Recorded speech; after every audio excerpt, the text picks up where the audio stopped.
جی تو ہمارا جو یہ سلسلہ چل رہا ہے کہ خدا کون ہے، بھگوان ایشور گاڈ کون ہے، کریٹر کس نے دنیا بنائی، اس پر ہم سائنس سے، مذہب سے، دھرم سے ریلیٹڈ اردو اور ہندی میں یہ ویڈیو بنا رہے ہیں ود ڈیو ریسپیکٹ. ہم کسی ریلیجن کی ڈس ریسپیکٹ نہیں کر رہے، اور یہ ویڈیو جو ہے ہم کسی سبسکرپشن یا مانیٹائزیشن یا پیسے کمانے کے لیے نہیں کر رہے. آپ کو پسند آئے تو دیکھیں، نہ پسند آئے تو کمنٹ ضرور کیجیے. اور ہم اپنی جو پچھلی تیسری ویڈیو تھی ہم نے اس پہ جو بات کی تھی اسی کو ہم تھوڑا سا آگے، اب چوتھی یہ ویڈیو ہے، اس کے اوپر ہم جو ہے اور تھوڑی سی ڈیٹیل میں بات کریں گے. دیکھیں جی، کارل جنگ کا جو نظریہ ہم نے پہلے بتایا اس کے اوپر ہم نے بات کی، پھر اب ہم آگے جائیں گے اور اسی کا جو نظریہ تھا اس پر بات کریں گے کہ وہ اس کا کارل جنگ کا جو کہ ماہر نفسیات تھا، سائیکالوجی اور کا بہت اچھا سائنٹسٹ تھا، اس نے کچھ باتیں کی ہیں تو اس پر ہم اب بات کریں گے. کارل جنگ کا نظریہ، مشہور ماہر نفسیات کارل جنگ نے کہا کہ انسان کا ذہن صرف شعور تک محدود نہیں، اس کے اندر ایک کلیکٹیو انکانشیس ہے، ایک ایسا شعور جو نسل در نسل منتقل ہوتا ہے. اس لا شعور میں کچھ بنیادی تصورات اور علامتیں موجود ہیں جنہیں آرچ ٹائپس جو ہم نے پہلے بتایا ہوتا ہے. ان آرچ ٹائپس میں ماں، ہیرو، سایہ، سب سے بڑھ کر خدا بھی شامل ہے. جنگ کے نزدیک جب ہم خدا کی بات کرتے ہیں تو یہ ہمارے اندر کی ایک گہری علامت ہے، ایک نفسیاتی حقیقت ہے جو ہمیں معنی دیتی ہے. اب اس کی مثال ہے کہ کارل جنگ ایک مریضہ کا قصہ سناتا ہے جو خواب میں ایک روشن ہستی کو دیکھتی ہے جو اسے ایک سنہری پیالہ تھماتا ہے. کارل جنگ کہتا ہے کہ یہ صرف خواب نہیں بلکہ خدا کے آرچ ٹائپ کی علامت ہے. انسان اندرونی طور پر اپنی تکمیل اور مقصد کی تلاش میں رہتا ہے، اور یہی تلاش خدا کے تصور کو جنم دیتی ہے. اس میں اسلامک پوائنٹ آف ویو یہ ہے کہ اسلام بھی اس بات کو تسلیم کرتا ہے کہ انسان کی فطرت میں خدا کا تصور رکھا گیا ہے. قرآن کہتا ہے کہ اللہ کی فطرت ہے جس پر اس نے لوگوں کو پیدا کیا. سورہ روم ہے، یہ اللہ کی فطرت پر پیدا کیا، یعنی خدا کا شعور بیرونی دلائل سے پہلے اندرونی فطرت میں موجود ہے. اب یہ ہیروز کی جرنی کیا ہے اور کہانیاں کیا ہیں؟ کارل جنگ کہتا ہے کہ تمام کہانیاں، خواہ وہ قدیم اساطیر ہوں یا آج کی فلمیں، ایک ہی ڈھانچے پر بنی ہیں. ہیروز جرنی، ہیرو ایک بڑے مقصد کے لیے نکلتا ہے، مشکلات جھیلتا ہے، اپنے سائے کا سامنا کرتا ہے اور آخر میں بدل کر لوٹتا ہے. یہی سفر دراصل انسانی زندگی کا استعارہ ہے. جب ہم یہ کہانیاں جو ہے، یہ کہکشاؤں کی اور یہ چیزیں سنتے ہیں تو ہمیں اپنی زندگی کی ایک جھلک نظر آتی ہے. خدا کا تصور بھی اسی سفر کا ایک لازمی حصہ ہے، ایک رہنمائی ہے، ایک منزل ہے. اسلامی اس میں فلسفہ کیا ہے کہ رسول اکرم صلی اللہ علیہ وسلم نے فرمایا کہ ہر بچہ فطرت پر پیدا ہوتا ہے، پھر اس کے والدین اسے یہودی یا نصرانی یا مجوسی بنا دیتے ہیں. جب حدیث اس بات کی گواہی دیتی ہے کہ انسان کے اندر ایک بنیادی ہیرو جرنی ہے جو فطرتاً خدا کی طرف مائل ہے.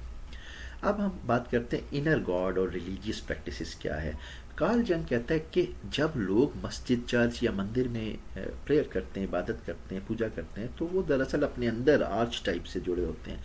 عبادات اور رسومات انسان کو اپنے لاشعور کے اس حصے سے ملاتی ہیں جہاں خدا کا تصور موجود ہے.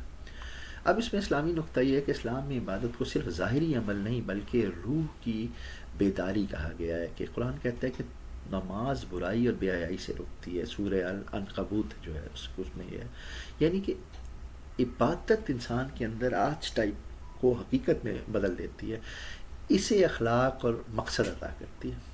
اب ہم بات کر لیتے ہیں سائنس ورسز بلیور کے، سائنٹسٹ ورسز بلیورز کے. سائنس کیا سوچتی ہے اور جو یقین رکھتے ہیں بلیورز کیا. کارل جنگ کہتا ہے کہ یہاں تک کہ سائنسدان بھی اس آرچ ٹائپ سے بچ نہیں سکتے. اگر وہ خدا کو نہیں مانتے تو پھر ان کی تلاش کسی الٹیمیٹ ٹروتھ یا الٹیمیٹ نالج کے گرد گھومتی ہے.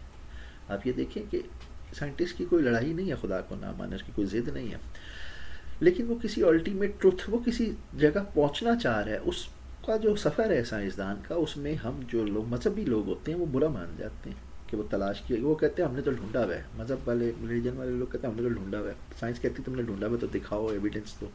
That is the issue. Science کی کوئی لڑائی نہیں ہے ریلیجن کے ساتھ، لیکن سائنس کی آج یہ جو ترقی ہے دنیا میں، جہاز ہے، کمپیوٹر ہے، موبائل فون ہے، یہ سب سائنسدان بنا رہے ہیں نا. تو ٹھیک ہے، وہ اگین ریلیجن کہے گا کہ گاڈ نے اس کو مائنڈ دیا، اس سے بنایا، ٹھیک ہے. تو اس کا وہ جو سائنٹسٹ ہے اس کی جو تلاش جو ہے نا کسی الٹیمیٹ ٹروتھ یا الٹیمیٹ نالج کے گرد گھومتی ہے. ان کے لیے ٹروتھ جو ہے گاڈ آرچ ٹائپ یا نالج کی صورت میں ظاہر ہوتا ہے. تو جیسے کہ کارل جنگ نے کہا کہ جڑے ہوئے ہوتے ہیں. اب آ جائیں اسلامی اس میں پرنسپل کیا. اسلام میں علم کی جستجو عبادت کے برابر قرار دی گئی ہے. رسول کریم صلی اللہ علیہ وسلم نے فرمایا کہ علم حاصل کرو، ہر مسلمان مرد اور عورت پر فرض ہے. جو کہ ہم لوگ صرف وہ کہتے ہیں سپارہ پڑھ لیں، قرآن پڑھ لیں، بے شک سمجھتے نہیں ہیں، لیکن نہیں. یہی وہ تلاش ہے جو سائنسدانوں کو کائنات میں جھانکنے پر مجبور کرتی. کائنات میں دیکھ رہے ہیں، جھانک رہے ہیں اندر، اور مومن کو مسجد میں سجدہ کرنے پر. دونوں کی جڑ ایک ہی ہے کہ خدا کی حقیقت کی تلاش. اب ہم بات کرتے ہیں جو کارل جنگ ہے، اس کا ریڈ بک وغیرہ یہ کیا ہے. کارل جنگ اس نے اپنی جو ہے نا ذاتی روحانی اور نفسیاتی تجربات، جو ایکسپیرینسز ہیں، اس کو ایک عظیم کتاب میں محفوظ کیا جسے کہتے ہیں دی ریڈ بک، سرخ کتاب. اس میں اس نے اپنے خواب، تصورات اور خدا سے متعلق اندرونی مکالمے درج کیے ہیں. اس کے نزدیک خدا کوئی بیرونی وجود نہیں تھا جو آسمان سے اتر کر بات کرے، بلکہ ایک داخلی حقیقت تھی جو انسان کی تکمیل اور وحدت کا استعارہ تھی. اسلامک پوائنٹ آف ویو سے دیکھا جائے تو اسلام انسان کو دونوں جہان دکھاتا ہے، باطن بھی اور ظاہر بھی. تو قرآن کہتا ہے کہ ہم انہیں اپنی نشانیاں آفاق میں بھی دکھائیں گے اور ان کے نفسوں میں بھی، یہاں تک کہ ان پر ظاہر ہو جائے گا کہ یہ حق پر ہیں. یہ سورہ فصلت جو ہے اس میں بتایا، یعنی خدا کی معرفت کائنات میں بھی ہے اور انسان کے باطن کے اندر بھی ہے. تو یہاں پر ہم اپنی جو ویڈیو ہے اس کا خلاصہ کریں گے. 4 ویڈیو، اس کے بعد 5ویں اور 6ٹھی ہے بس، اور اس سے پہلے 1 2 3 تھی. آپ نے اگر وہ دیکھی ہو تو پھر آپ کو یہ کنٹینیوٹی سے سمجھ میں آئے گا. پھر ہم اس کو اینڈ کریں گے، کسی کنکلوژن نتیجے کی طرف لے کر جائیں گے. اس کا جو سمری تھی، اس کا جو خلاصہ تھا وہ یہ تھا کہ کارل جنگ نے خدا کو ایک آرچ ٹائپ قرار دیا. انسان کی کہانیاں، خواب اور عبادات اسی آرچ ٹائپ کو زندہ رکھتی ہیں. سائنسدان بھی اس تلاش سے الگ نہیں رہ سکتے. ان کے لیے خدا جو ہے ایک الٹیمیٹ نالج ہے. اسلام نے اسے فطرت اور باطن اور آفاق کی نشانیاں کہا ہے.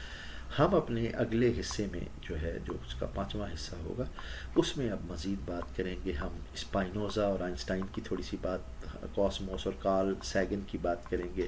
ہم آئنسٹائن کا ایک تنقیدی پہلو ہے اس کے اوپر تھوڑی سی بات کریں گے. کارل سیگن کی بات کریں گے. اسلامک پرنسپلس کی بات کریں گے، اور کاسموس کو ایز اے میننگ ڈسکس کریں گے یہ کیا ہے.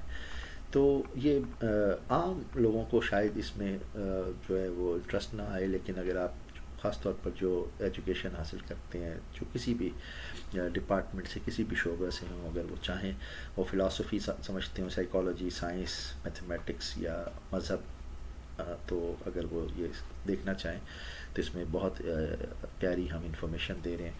اگین ہماری ویڈیو کسی سبسکرپشن یا لائک اور فالو کے لیے نہیں ہے. آپ کو اچھی لگے تو دیٹس گڈ، نہ اچھی لگے تو آپ کمنٹ کریں، اور پھر ہم جو ہے اگلی ویڈیو میں اس کے پارٹ 5 پہ بات کریں گے. بہت شکریہ.